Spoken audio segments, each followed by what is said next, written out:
जय हिंद दोस्तों, आपका एक और नई वीडियो में स्वागत है। दोस्तों जैसा कि आपको पता है लोकसभा चुनाव चल रहे हैं, तो एक एक हॉट सीट के बारे में मैं आपसे एनालिसिस कर रहा हूं। प्रदेश और देश की जो भी बड़ी हॉट सीट है उसके बारे में। दोस्तों आज हम बात करेंगे उत्तर प्रदेश की केसरगंज लोकसभा सीट के बारे में। जी हाँ दोस्तों, वही केसरगंज लोकसभा सीट जहाँ से ब्रजभूषण सिंह सांसद हैं। आए दिन प्रदेश देश में सुर्खियों में रहती है ये लोकसभा सीट, तो आज इसके बारे में हम बात करेंगे। दोस्तों वीडियो शुरू करने से पहले मैं आपसे रिक्वेस्ट करूंगा, प्लीज़ चैनल को सब्सक्राइब कर लो और वीडियो को शेयर करना। दोस्तों मेरे बैकग्राउंड और उस पर मत जाना, कैमरा में हो सकता है आवाज़ क्लियर ना आ रही हो, बैकग्राउंड आपको नहीं, क्योंकि मैंने आपको पहले ही बताया था मैं कोई प्रोफेशनली जर्नलिस्ट या कोई न्यूज़ रिपोर्टर नहीं हूँ। मैं एक आम आदमी हूँ। जो भी मैं पॉलिटिक्स के बारे में अपनी जानकारी रखता हूँ वो आप लोगों के साथ साझा करता हूँ, तो कृपया थोड़ा एडजस्ट कर लेना। माइक या वीडियो क्वालिटी हो सकता है अच्छी ना हो, क्योंकि मेरे पे सीमित संसाधन है, उसी से मैं अपना काम करता हूँ। चलो दोस्तों आइए बात करते हैं केसरगंज लोकसभा सीट के बारे में। मुझे आशा है कि आपने वीडियो चैनल को शेयर ज़रूर करा होगा और चैनल को सब्सक्राइब किया होगा।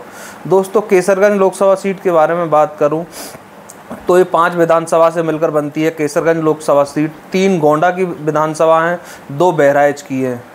केसरगंज सीट के बारे में एक और बता दूं, कुर्मियों के बहुत बड़े कद्दावर नेता उत्तर प्रदेश के मुलायम सिंह यादव के बिल्कुल खास मित्र बेनी प्रसाद वर्मा, दोस्तों यहाँ से 5 बार सांसद रहे हैं। बेनी प्रसाद वर्मा कुर्मियों के सबसे बड़े नेता रहे बेनी प्रसाद वर्मा, वो भी यहाँ से 5 बार सांसद रहे हैं। दोस्तों 2009 में ब्रजभूषण सिंह समाजवादी पार्टी के टिकट पर यहाँ से लोकसभा चुनाव लड़ते हैं और जीत जाते हैं। जब दोस्तों 2014 का लोकसभा का चुनाव आता है, तो प्रदेश और देश में भारतीय जनता पार्टी की हवा चल रही होती है, तो उस हवा का रुख को परखते हुए ब्रजभूषण सिंह भी भारतीय जनता पार्टी में शामिल हो जाते हैं। 2014 में ब्रजभूषण सिंह को भारतीय जनता पार्टी अपना प्रत्याशी बनाती है। ब्रजभूषण सिंह को 3,81,000 वोट मिलते हैं और समाजवादी पार्टी के प्रत्याशी को 3 लाख वोट मिलते हैं। बहुजन समाजवादी पार्टी के प्रत्याशी को 1,40,000 वोट मिलते हैं। तो दोस्तों ब्रजभूषण सिंह 2014 लोकसभा में केसरगंज सीट से जीतते हैं और लोकसभा में पहुंचते हैं। दोस्तों अब आते हैं 2019 के चुनाव में। 2019 के लोकसभा चुनाव की बात करूं तो आपको पता होगी उत्तर प्रदेश के अंदर बहुजन समाजवादी पार्टी, बीएसपी और समाजवादी पार्टी दोनों का गठबंधन था। तो दोनों का गठबंधन, तो केसरगंज लोकसभा सीट थी वो गई थी बहुजन समाजवादी पार्टी के खाते में। बहुजन समाजवादी पार्टी ने यहाँ से चंद्रदेव राम यादव को अपना प्रत्याशी बनाया और ब्रजभूषण सिंह को 5,81,000 वोट मिले और बहुजन समाजवादी पार्टी के गठबंधन के प्रत्याशी चंद्रदेव यादव को 3,81,000 वोट मिले। अब दोस्तों मैं आपको एक क्रोनोलॉजी समझाता हूँ। 2014 में जब समाजवादी पार्टी और बहुजन समाजवादी पार्टी अलग अलग लड़ी थी केसरगंज में, तो समाजवादी पार्टी को 3 लाख वोट मिले थे और बीएसपी को 1,40,000 वोट मिले थे। तो टोटल अगर इन वोटों को करा जाए सपा और बसपा का, तो ये बैठता है तकरीबन 4.5 लाख वोट। अब दोस्तों 2019 के चुनाव में सपा और बीएसपी दोनों गठबंधन करती हैं, एक प्रत्याशी उतारती हैं। तो और दोनों जब एक प्रत्याशी उतारती हैं तो गठबंधन के प्रत्याशी को मिलता है 3,19,000 वोट। कुछ समझे दोस्तों, 1.5 लाख वोटों का डेंट आ गया। तो दोस्तों राजनीति के अंदर गठबंधन कर, 2 पार्टियां जब गठबंधन कर लेती हैं तो जरूरी नहीं कि वो अपना वोट भी ट्रांसफ़र कर दें। जो समाजवादी पार्टी और बसपा को अलग अलग वोट मिलते हैं 4.5 लाख 2014 के लोकसभा चुनाव में, 2019 के लोकसभा चुनाव में टोटल 3,81,000 वोट मिलते हैं। तो वो 1.5 लाख वोटों का अंतर जो था दोस्तों वो भारतीय जनता पार्टी की तरफ शिफ्ट हो गया और दोनों पार्टियों के गठबंधन करने से वोट का ट्रांसफ़र ना सपा बीएसपी को इतना कर पाई ना बीएसपी सपा को। अगर वोट का ट्रांसफ़र हो जाता तो केसरगंज लोकसभा सीट गठबंधन जीत जाता 2019 के। तो दोस्तों मैं इससे आपको बस यही बताना चाह रहा था, 2 पार्टियों के गठबंधन करने से आपकी जो वोट है वो ट्रांसफ़र नहीं हो जाती एक दूसरे के लिए। 2019 में जो गठबंधन हारी थी सपा और बसपा का गठबंधन, उसका सबसे बड़ा कारण यही था कि दोनों का एक दूसरे के लिए वोट ट्रांसफ़र नहीं होना, और उसका तीसरा फ़ायदा उठा ले जाती है भारतीय जनता पार्टी। तो दोस्तों मैंने आपको बताया 2019 लोकसभा सीट के बारे में। दोस्तों अब बात करते हैं 2024 के लोकसभा चुनाव में। 2024 के लोकसभा चुनाव से पहले आपको पता होगी कि ब्रजभूषण सिंह के ऊपर यौन शोषण के आरोप लगे थे। जो महिला पहलवान थी वो धरने पर भी बैठी थी, अपने मेडल भी हरिद्वार में गंगा में बहाने जा रही थी। फिर वो किसान नेता कुछ पहुँचे, उन्होंने उनके मेडल लिए कि ये देश की धरोहर है, इसे मत बहाइए। तो ब्रजभूषण सिंह के खिलाफ धरना प्रदर्शन हुआ, महिला पहलवानों ने, काफ़ी पहलवानों ने धरना प्रदर्शन करा। भारतीय जनता पार्टी पर दबाव बनाया कि इनकी टिकट काटी जाए। भारतीय जनता पार्टी भी ब्रजभूषण सिंह से किनारा करती हुई दिखी। ब्रजभूषण सिंह का आपको एक डायलॉग याद होगा, दबदबा था, दबदबा है, दबदबा रहेगा। जी हाँ दोस्तों, तो भारतीय जनता पार्टी अपने सारे प्रत्याशियों के नाम घोषित कर दिए थे उत्तर प्रदेश के अंदर, लेकिन वो आखिरी तक केसरगंज लोकसभा सीट पर अपना प्रत्याशी घोषित नहीं कर रही थी। तू डाल डाल मैं पात पात, यही खेल खेल रही थी दोस्तों समाजवादी पार्टी। समाजवादी पार्टी भी केसरगंज से अपना लोकसभा प्रत्याशी नहीं घोषित कर रही थी। उसे पता थी कि अगर बीजेपी ब्रजभूषण सिंह का टिकट काटती है तो समाजवादी पार्टी ब्रजभूषण सिंह को टिकट ऑफर कर देगी। तो दोस्तों जब आखिरी नामांकन का बिल्कुल टाइम पूरा आ गया और उस समय ब्रजभूषण सिंह से भारतीय जनता पार्टी के आला कमान ने बात करी, ब्रजभूषण सिंह से कहा, तो ब्रजभूषण सिंह से ये कहा गया कि अगर ब्रजभूषण सिंह के मैं बारे में बता दूं दोस्तों, वो कुछ 6 बार के सांसद हैं, उनकी पत्नी भी सांसद रही हैं, उनके बड़े बेटे हैं प्रतीक, वो मौजूदा भारतीय जनता पार्टी के विधायक हैं उत्तर प्रदेश में, दूसरी बार के विधायक हैं। और दोस्तों जब उनसे कहा गया कि आपके जो बड़ा बेटा है उनको हम लोकसभा का टिकट दे देते हैं, आप विधानसभा का उपचुनाव लड़ लीजिए, तो उन्होंने विधानसभा का उपचुनाव लड़ने से मना कर दिया। तो दोस्तों फिर उन्होंने कहा, भारतीय जनता पार्टी का आलाकमान ने, फिर आपके छोटे बेटे को हम लोकसभा का टिकट दे देते हैं। तो उन्होंने कहा जो आपकी इच्छा। तो दोस्तों भारतीय जनता पार्टी ने ब्रजभूषण सिंह के बड़े बेटे विधायक हैं, उनके जो छोटे करण भूषण सिंह, उनको लोकसभा का प्रत्याशी उतार दिया।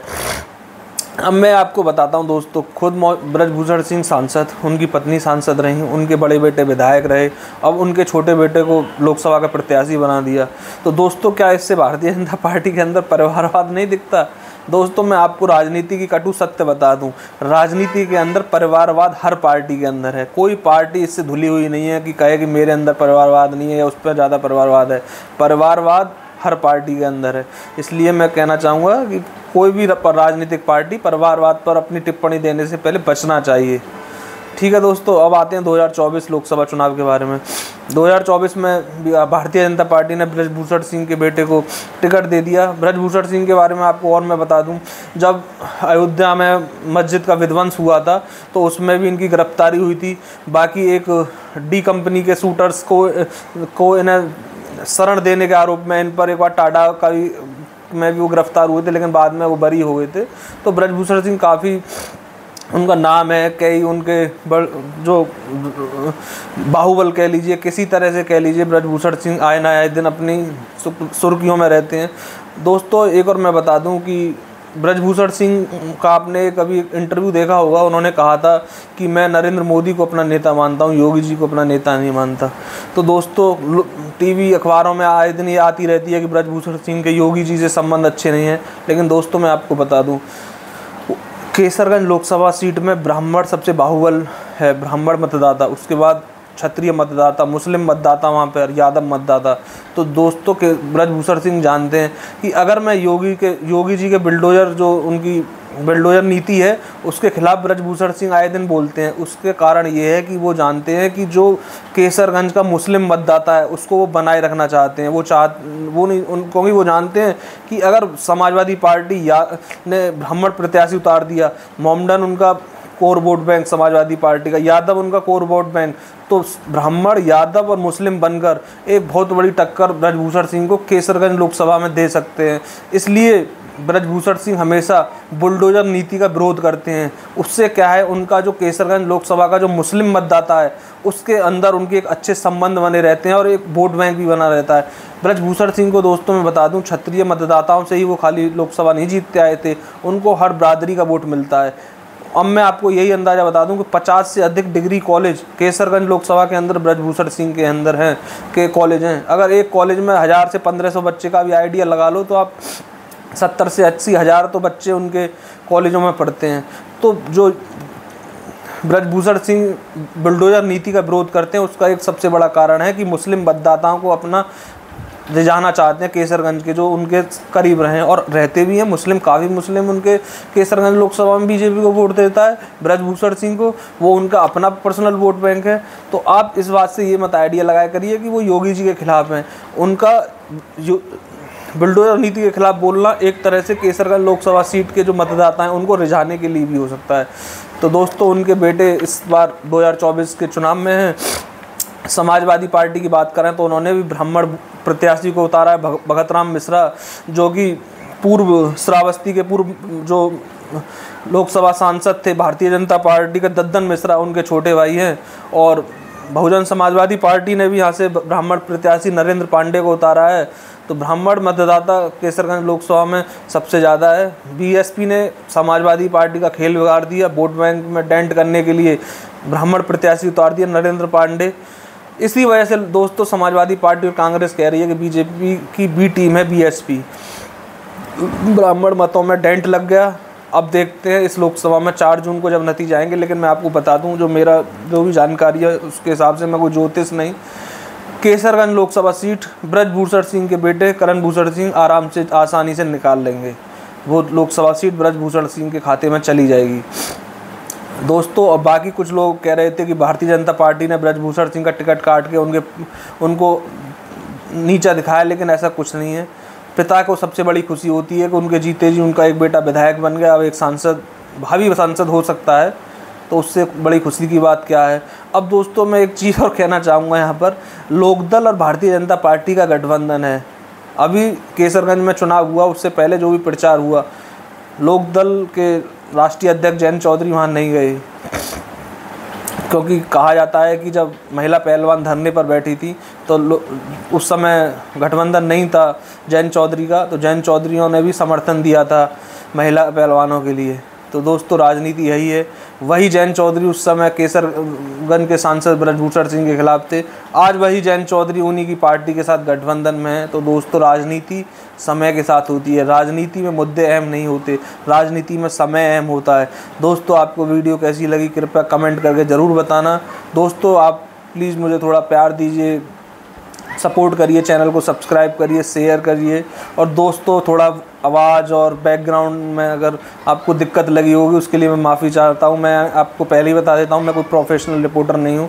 कम संसाधनों में मैं जो भी जैसा भी वीडियो बना पाता हूँ ऐसा बना पाता हूँ। प्लीज़ अपना आशीर्वाद बनाए रखिए, अपनों का ध्यान रखिए। मिलते हैं अगली एक और ऐसी नई वीडियो के साथ। जब तक के लिए जय हिंद।